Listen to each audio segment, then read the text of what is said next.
எல்லோருக்கும் வணக்கம். இந்த படத்தில் என்னுடைய பங்கு என்ன அப்படிங்கிறத விட இங்கே இருக்கிற எல்லாரும் என் வாழ்க்கையில் எப்படி ஒரு பங்காக இருந்திருக்காங்க அப்படிங்கிறத ஃபஸ்ட்டு சொல்ல ஆசைப்பட்றேன். நான் ஸ்டார்டிங் வித் சஞ்சய். அவர் பாலச்சந்தர் சாரோட சினிமோட்டோகிராஃபரோட ஆன லோகநாதனோட பையன். ஸோ நான் முதல்ல கன்னடத்தில் ஆக்ட் பண்ணது அவரோட கேமரா முன்னாடி தான். கன்னடம் தெரியாமல் நான் கஷ்டப்பட்டு அதற்கு பின்னால் கன்னடத்தில் நிறைய படங்களில் எனக்கு பேரும் புகழும் கிடைச்சதெல்லாம் இருந்தாலும் ஃபஸ்ட்டு படத்தில் என்ன சகிச்சுக்கிட்ட உங்கள் அப்பாவுக்கும் ஈரங்கி சர்மாவுக்கும் கேபி சாருக்கும் என்னோட நன்றி. அடுத்தது இவங்கெல்லாம் இந்த படத்தில் இருக்காங்க, அவங்கள பற்றி அப்புறம் சொல்கிறேன். பா விஜய் இந்த படத்தோட ரைட்டர். நான் வழக்கமாக தெலுங்கு ஷூட்டிங், கன்னடா, மலையாளம்லன்னா ஒரு நோட் புக்கெல்லாம் எடுத்துகிட்டு போயிட்டு எழுதுவேன். தமிழ்னு வந்தோடனே ஒரு கர்வம் வந்துடும், நம்ம தாய்மொழி இதுக்கு விட்டு கூட தேவையில்லை அப்படின்னு. ஆனால் இவரோட டைலாகை பார்க்கும்போது தான் அதில் இருந்த உணர்ச்சிகள், அதில் இருந்த அந்த பரிமாணங்கள் எல்லாம் பார்க்கும்போது கொஞ்சம் நேரம் அதை பார்த்துட்டு அதுக்கப்புறமா சொல்லணும் அப்படின்னு தோணுச்சு. ஏன்னா அவ்வளோ ஆழமாக இருந்தது. நடிக்கும்போதும் சரி, படம் பார்க்கும்போதும் சரி, ரொம்ப நாளைக்கு அப்புறம் பிரமாதமான டைலாக்ஸை நான் இந்த படத்தில் தான் பார்த்தேன். ரொம்ப இதை பற்றி சத்யராஜ் எனக்கு படம் பார்த்துட்டு என்கிட்ட பேசிகிட்டு இருந்தார். உங்ககிட்டலாம் சொன்னார் என்னன்னு தெரியல, கிட்டத்தட்ட ஒரு 45 நிமிஷம் பேசியிருந்தார். அப்படி இருந்தது ஹாசினி, இப்படி இருந்ததுமா, இப்படி இருந்ததுன்னு ரொம்ப நேரம் பேசிகிட்டு இருந்தார். உங்கள் டைலாக் பற்றியும் அப்புறம் அந்த பொண்ணு ரம்யாவை பற்றியும் ரொம்ப பேசிகிட்டு இருந்தார் அவர். ஸோ அதனால் உங்கள் 2 பேருக்கும் என்னுடைய வாழ்த்துக்கள். அது மட்டும் இல்லை, எங்கள் என்ஜிஓவுக்கு ஒரு ஆந்தம் இருக்குது, அதை எழுதினதும் அவர் தான். ஒரே ஒரு தடவை கேட்டேன், எனக்கு எழுதி கொடுங்க. நாம் ஃபவுண்டேஷனுக்கு ஒரு நாம் என்ற இடம், எண்ணம், தனிமரம், நாம் என்று உயர்வோம் அனைவரும். அதனால் அவங்க எல்லாரையும் பற்றி பேசணும். நான் என்னை பற்றி பேசி ஒரு பிரயோஜனமும் இல்லை. கலா மாஸ்டர் என்ன ரஜினி சார், விஜயகாந்த் அண்ட் சத்யராஜோட ஆட வச்ச ஒரே டான்ஸ் மாஸ்டர். அது மட்டும் இல்லை, அடுத்த ரோல் என்னன்னா, நான் டைரக்ட் பண்ண படத்தில் இந்திராலா அவங்க தான் கொரியோகிராஃபர். அதுக்கப்புறம் 2015 நாங்கள் ஒரு டான்ஸ் ட்ராமா பண்ணும்போது நான் அவங்கக்கிட்ட கேட்டேன், நான் அந்தரத்தில் தொங்கணும் அப்படின்னு கேட்டேன்.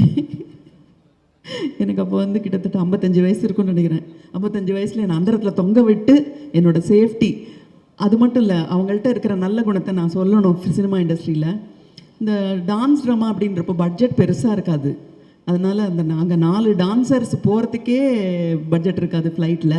அப்போ கலா சொல்லுவாங்க, நான் இல்லாமல் நீங்கள் அந்த ஆந்திரத்தில் தொங்கக்கூடாது, அதனால் ஃப்ளைட் டிக்கெட் நானே போட்டு வரேன் அப்படின்பாங்க. அவ்வளோ பெரிய தாராளமான மனசு கலைஞர்களுக்கு இருக்குது அப்படிங்கிறத எல்லோரும் தெரிஞ்சுக்கணும். ஸோ கலா, தேங்க்யூ ஸோ மச். அந்த மேலே தொங்கும்போது மற்ற டான்சர்ஸ், கிளாசிக்கல் டான்சர்ஸ் யாரும் குச்சிப்புடி, பரதநாட்டியம், அவங்க மோகினி ஆட்டம்லாம் நடுங்கிட்டு இருப்பாங்க. பட் இவங்க மட்டும் தைரியமாக அதெல்லாம் நான் பார்த்துக்கிறேன்னு என் உயிரை காப்பாற்றின கலாக்கு நன்றி. வைஜி மகேந்திரா சாருக்கும் சுரேஷ் கிருஷ்ணாவுக்கும் நான் அப்புறம் வரேன். சமுத்திரக்கனி சார், நீங்கள் பாலச்சந்தர் சாரோட ஸ்கூல்லேருந்து வந்தவங்க. நீங்கள் டைரெக்ஷன்லேயும் சரி, டெலிவிஷனில் நீங்கள் டைரக்ட் பண்ணதும் சரி, அதெல்லாம் நாங்கள் ரொம்ப ரசித்து பார்த்துருக்கோம். இப்போது உங்களுடைய வளர்ச்சி ஒரு நடிகனாக பார்க்கும்போது ரொம்ப பெருமையாக இருக்குது.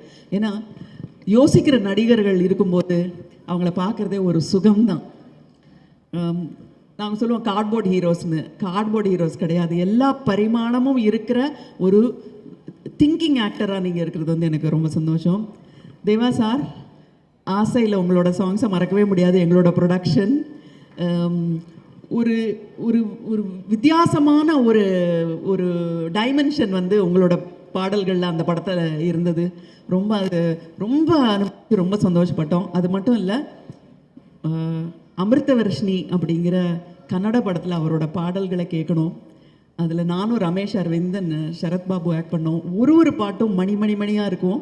இப்போவும் நான் பெங்களூருக்கோ போனால் துந்துரு அப்படின்னு சொல்லுவாங்க அந்த பாட்டு, நான் பாடுற பாட்டை, அந்த பாட்டை கொடுத்த உங்களுக்கு நன்றி. இந்த படத்தில் உங்களோட மியூசிக் அபாரம்னா ரொம்ப அபாரமாக இருக்குது. அண்டு சமுத்திரகனி சார், உங்களோட பர்ஃபார்மன்ஸும் ஃபஸ்ட்டு டே என் கூட தான் அவருக்கு. அவர் என்னை பார்த்து பயப்பட வேண்டிய தேவையில்லை, ஏன்னா நான் உங்களோட ஃபேன். அந்த டயலாகை நீங்கள் புரிஞ்சிக்கிட்டு அந்த நடிக்கிற அந்த விதம் இருக்குது பாருங்கள், அதை ரசிச்சுக்கிட்டே இருக்கலாம். ஏன்னா அவர் கிட்ட போய் ஒரு சின்ன ஸ்டூடெண்ட் மாதிரி சுரேஷ் கிருஷ்ணா கேட்டுப்பாரு, அண்ணே இதை இப்படி பண்ணிக்கலாமா, அண்ணே அதை அப்படி பண்ணிக்கலாமான்னுட்டு. ரொம்ப நாளாச்சு அதெல்லாம் பார்த்து, அந்த மாதிரி நடிக்கிறதெல்லாம் பார்த்து.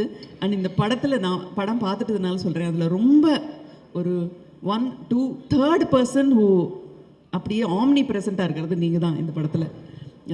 ப்ரொடியூசர் உங்களுக்கு நன்றி. இவ்வளோ நல்ல படத்தை நீங்கள் வந்து அப்பப்போ தான் உங்களை பார்ப்போம். ரொம்ப எதுலேயுமே நீங்கள் வந்து டாமினேட் பண்ணவே இல்லை. நீங்கள் இவ்வளோ நல்ல கதையை எடுத்து படமாக எடுக்கணும் அப்படின்னு நினச்சேன். உங்களுக்கு என்னுடைய நன்றி. தலைவாசல் விஜய் வந்து என்னோட ரைட்டிங்கில் ஆக்ட் பண்ணியிருக்காரு, எங்களோட ப்ரொடக்ஷன்லேயும் ஆக்ட் பண்ணியிருக்காரு. இப்போ என் பக்கத்துலேயும் ஆக்ட் பண்ணும்போது அந்த சுகம் வந்து ரொம்ப சந்தோஷமாக இருந்தது. நாங்கள் ரொம்ப என்ஜாய் பண்ணோம். ஒரு ஹாலிடே மாதிரி இருந்தது. சம்டைம்ஸ் அதுதான் சந்தோஷம். இது வந்து பெய்டு ஹாலிடே நமக்கெல்லாம் இல்லை. ஸோ ஒரு சந்தோஷமாக இருந்தது. அண்ட் ஜெயபிரகாஷ், இதுதான் ஃபஸ்ட் டைம் நான் வந்து உங்களோட ஒரு படத்தில் கூட, பட் காம்பினேஷன் இல்லைனாலும் ரொம்ப இம்பார்ட்டண்ட்டான ஒரு character. I have always thought, பா ப்ரொடியூசரோட டென்ஷன்லாம் விட்டு சந்தோஷமாக கேமரா முன்னாடி இருக்காரு அப்படின்னு நினச்சிக்கோ. இவரோட படத்தை எல்லாம் பார்க்கும்போது வெரி நைஸ். இந்த ஃபிலிமில் ரம்யா, யூ ஆர் ஃபேண்டாஸ்டிக். எவ்வளோ கஷ்டமான டைலாக் பா விஜய், ரொம்ப அநியாயம் உங்களுக்கு கொடுத்த டைலாக் எல்லாம். ரொம்ப டங் ட்விஸ்டர்ஸ், அதுக்கப்புறம் லெங்தி டைலாக்ஸு. அப்புறம் சுரேஷ் கிருஷ்ணா ஒரே ஷாட்டில் பண்ணலான்பாங்க. பாட்டு பாடணும், தாளம் போடணும், முறைக்கணும், காலை தூக்கி வைக்கணும். நாங்கள் 2 பேரும் வேறு பார்த்து என்னடா தப்பு கண்டுபிடிக்கலான்னு வைஜி வைத்தியரா பார்த்துட்டே இருப்பார். நானும் பார்ப்பேன். நேற்று வந்த சிறு பெண்ணே என் முன்னாடி நடிக்கிறாயான்ற மாதிரி இல்லைல்ல சொல்கிறேன். அப்படி தான் உங்களுக்கு தோணி இருக்கும். ஆனால் ரொம்ப அனாயாசமாக அதை தான் சத்யராஜ் கிட்டத்தட்ட ஒரு 40 நிமிஷம், நீங்கள் okay, YG Mahendra okay, Samuthirakani okay, நான் ஓகே, இந்த பொண்ணு என்ன போட்டுது அப்படின்னாரு. அவ்வளோ நல்லா நடிக்கிறாங்க.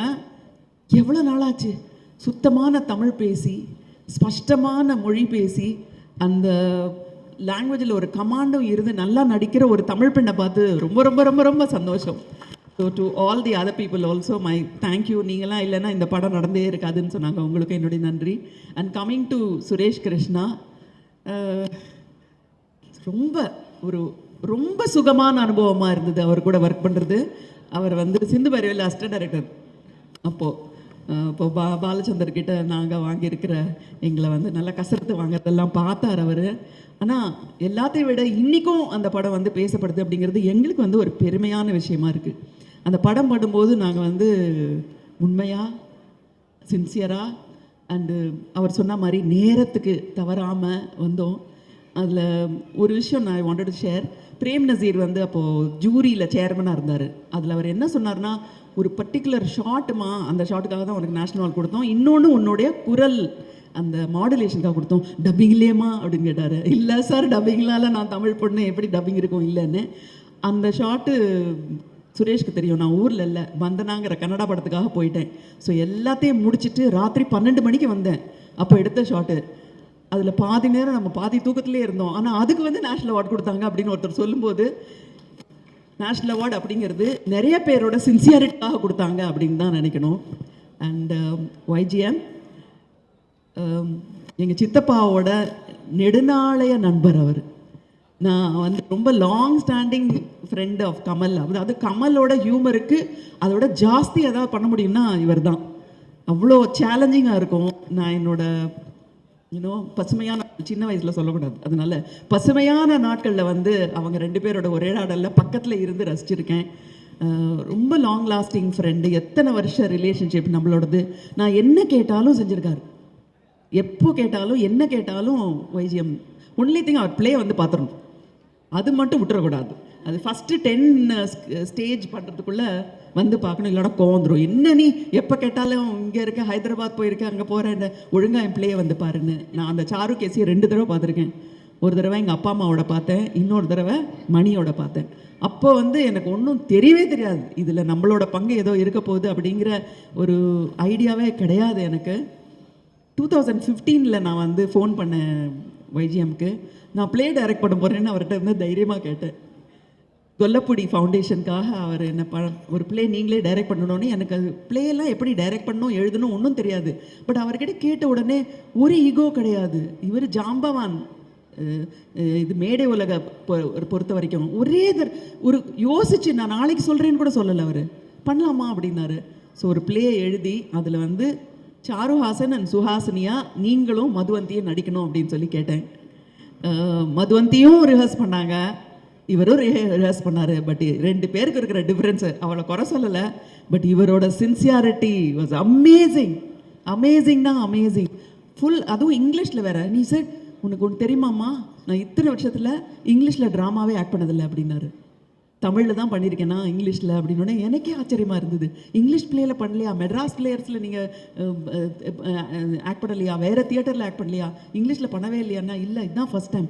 ஆனால் ரொம்ப அனாயாசமாக, ரொம்ப ஈஸியாக, ரொம்ப கம்ஃபர்டபுளாக, கொஞ்சம் கொஞ்சம் எங்கள் அப்பாவே ஞாபகப்படுத்திக்கிட்டு அவர் எப்படி பேசுவார், இவ்வளோ ஃபாஸ்ட்டாலாம் நான் பேசக்கூடாது, ஸ்லோவாக சொல்லணும், ஜோக்கு சொல்கிற மாதிரி இருக்கக்கூடாது, அப்படி தான் உங்கள் அப்பா சொல்லுவார்னு வாங்கி அவர் அது நாங்கள் வந்து வித் ஸ்க்ரீன் அண்ட் சினிமாவையும் ட்ராமாவையும் கம்பைன் பண்ணி பண்ணோம்.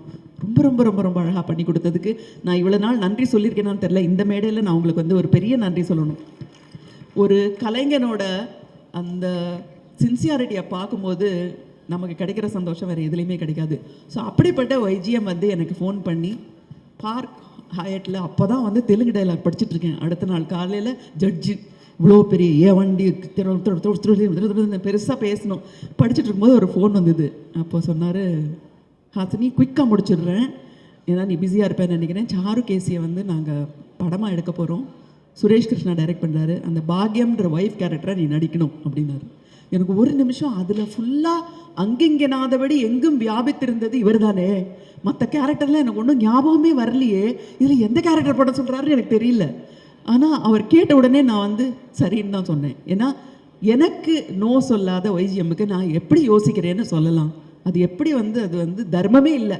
அதனால் நான் வந்து சரின்னு சொன்னேன். அதுக்கப்புறம் சுரேஷ் கிருஷ்ணா தான் அப்படி ஒரு கேரக்டர் இருக்கா, எனக்கு மறந்தே போயிடுச்சு அப்படின்னு சொன்னேன். ஏன்னா அவ்வளோ he was dominating the entire stage. இந்த சினிமாவில் அது வராது அவ்வளவா. அந்த லிப் மூமெண்ட் கொடுப்பார் பாருங்க ஸ்டேஜில், இட் வாஸ் ஃபென்டாஸ்டிக். ஒரு 5-6 பாட்டு இருக்கும்ல சுதா, அதில் அந்த கரெக்ட் டைமிங், நம்மளாம் ஆர்டிஸ்டாக இங்கே மிஸ் பண்ணுவார் அங்கே மிஸ் பண்ணுவாருன்னு பார்ப்போம், கரெக்டாக அந்த ஆலாப்பனையும் சரி ஸ்வரமும் சரி பியூட்டிஃபுல்லாக பண்ணுவார். ஸோ அவர் தான் எனக்கு வந்து he was like dominating and he was omnipresent there இந்த பிளேயில். அப்புறம் அந்த ரோல் பண்ணணும் அப்படின்னு சொன்னோடனே Suresh said and it was such a wonderful wonderful wonderful experience. ஒரே ஒரு விஷயம் சொல்லி மட்டும் முடிச்சிடுறேன். ஒரு முக்கியமான சீனில் பையன்கிட்ட ஏதோ திட்டுற மாதிரி இருக்கும். நான் வந்து இந்த ஜென்சி டிரெக்டர்ஸ் கேட்குற மாதிரி நேரை வந்து வாயை மட்டும் அசைச்சு டைலாக் சொன்னேன். அவர்கிட்ட, என்னடா அவனுக்கு அறிவே இல்லையா, என்ன இது கொஞ்சம் கூட இப்படி பண்ணுறிய, துரோகை நீ, உங்கள் அப்பாவை பற்றி ஒன்றுமே தெரியலன்னொன்னே தனியாக கூப்பிட்டு, என்ன ஹாசினி கண்ணில் எக்ஸ்ப்ரெஷனே இல்லை, நீ என்ன நடிக்கிறேன்னு கேட்டார் என்கிட்ட. சுத்தமாக எக்ஸ்ப்ரெஷனே இல்லை கண்ணில் என்னோடனே எனக்கு ஒரே சந்தோஷமாக இருந்தது. தலைவாசல் விஜய் சொன்ன மாதிரி, உங்களை சரியில்லைன்னு சொன்ன மாதிரி உன் கண்ணில் எக்ஸ்ப்ரெஷனே இல்லைன்னொடனே இந்த வஞ்ச புகழ்ச்சி இல்லை, அது இகழ்ச்சி, வஞ்ச இகழ்ச்சி.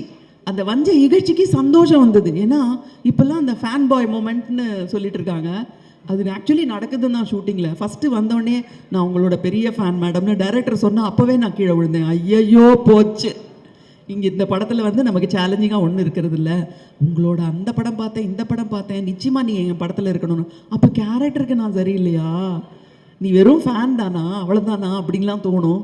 பட் ஒரு டைரக்டர் வந்து என்கிட்ட என்ன நடிக்கிற நீ கண்ணில் எக்ஸ்ப்ரெஷனே இல்லைன்னொடனே அன்றைக்கி வந்து எனக்கு வந்து 2வது நேஷ்னல் அவார்டு கிடச்சிது. ஸோ சுரேஷ் அப்படிப்பட்ட ஒரு டைரக்டர், அவர் கூட இந்த படம் பண்ணது வந்து ரொம்ப சந்தோஷமாக இருந்தது. இந்த படத்தில் வந்து வைஜிஎம் தான் ஃபுல்லாக அங்கிங்கனாதபடி வியாபிச்சிருக்காரு. நாங்கள்லாம் அப்படியே ஷேடோவில் இருக்கோம், அவ்வளோதான். பிகாஸ் அவரோட பவர்ஃபுல் பர்ஃபார்மன்ஸ். பட் அவருக்கு வந்து ஒரு பெரிய சப்போர்ட்டிவாக நாங்கள் எல்லாருமே இருந்திருக்கோம்னு நினைக்கிறேன். விஜயும் சரி, சமுத்திரக்கனி சாரும் சரி, அண்ட் சத்யராஜ் சொல்லணும், he is fantabulous in this film. எனக்கு ரொம்ப பிடிச்சது அவரோட கெட்டப்பே வந்து ரொம்ப ரொம்ப ரொம்ப ரொம்ப ரொம்ப பிடிச்சது. அதுதான் உண்மையான கலைஞன்.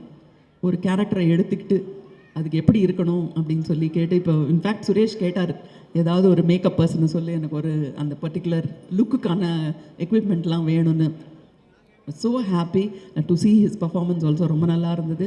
this film should really do well because இந்த படம் பார்த்து முடிச்சதுக்கு அப்புறம் எனக்கு என்ன தோணுச்சுன்னா, ரொம்ப நாளைக்கு அப்புறம் வாழ்க்கையை பற்றி கொஞ்சம் யோசிக்க வச்ச படம். ஒரு தத்துவம் இருக்குது, எல்லாத்துக்கும் பின்னாடி ஒரு ஃபிலாசபி இருக்குது, ஒரு மீனிங் இருக்குது, ஒரு அர்த்தம் இருக்குது அப்படிங்கிறத வந்து கொஞ்சம் திரும்பி நமக்கு ஒரு ஹோப்பை கொடுத்த ஒரு ஃபில்மாக எனக்கு இருந்தது. இதே எஃபெக்ட் வந்து பீப்புளுக்கு இருக்கணும். ஜென்ஸி, அந்த என்ன millennium kids, 90s kids, 80s kids, எங்களை மாதிரி இருக்கிறவங்க எல்லாரும் பார்க்கணும் இந்த படத்தை.